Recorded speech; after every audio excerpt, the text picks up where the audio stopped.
Bismillahirrahmanirrahim. Assalamualaikum warahmatullahi wabarakatuh. Uzza sekarang berada di dataran Masjid Syuhada di Bukit Uhud.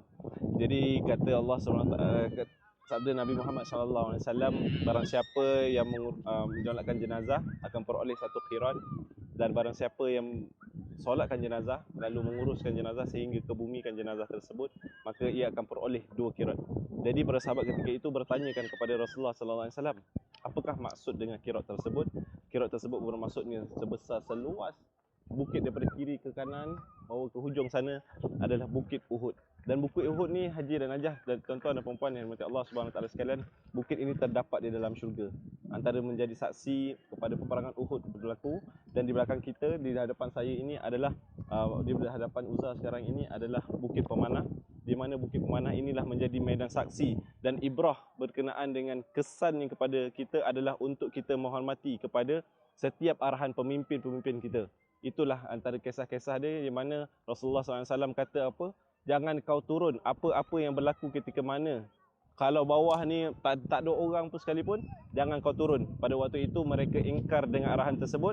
Apabila mereka nampak musuh-musuh telah keluar daripada kawasan ini dan meninggalkan harta rampasan perang pada ketika itu, mereka turun daripada bukit ini, turun ke bawah. Lalu pada waktu itulah mereka diserang kembali oleh musuh-musuh Islam ketika itu. Lalu mereka jatuh, dan selalu kita khabarkan, kita dapat dengar berita berkenaan kisah Uhud ini, perang Uhud ni, kita selalu kalah. Jadi Haji dan Hajah yang Allah SWT sekalian, Uhud kita menang. Kerana Uhud ini berlaku dengan beberapa pusingan.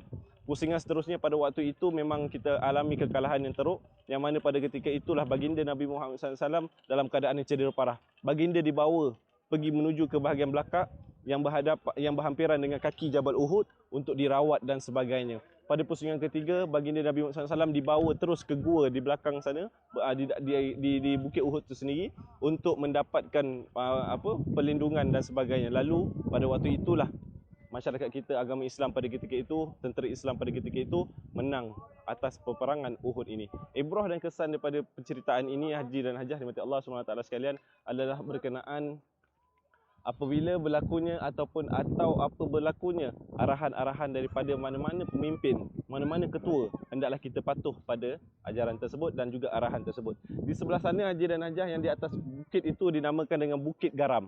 Di bukit itulah terletaknya istana Arab Saudi, istana kerajaan Arab Saudi, yang mana pada ketika itu yang saya katakan tadi bahawa Dajjal ini akan datang di semua tempat, melainkan 2 tempat, iaitu di kota Madinah dan juga kota Mekah. Dan pada waktu itu Dajjal berada di atas puncak bukit tersebut.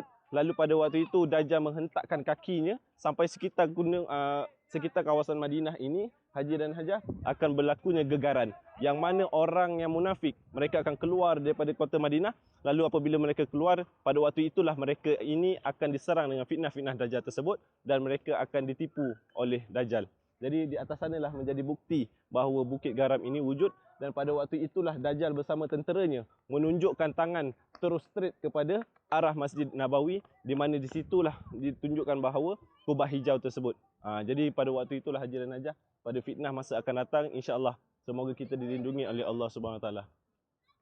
Wallahu a'lam. Assalamualaikum warahmatullahi wabarakatuh. Okay?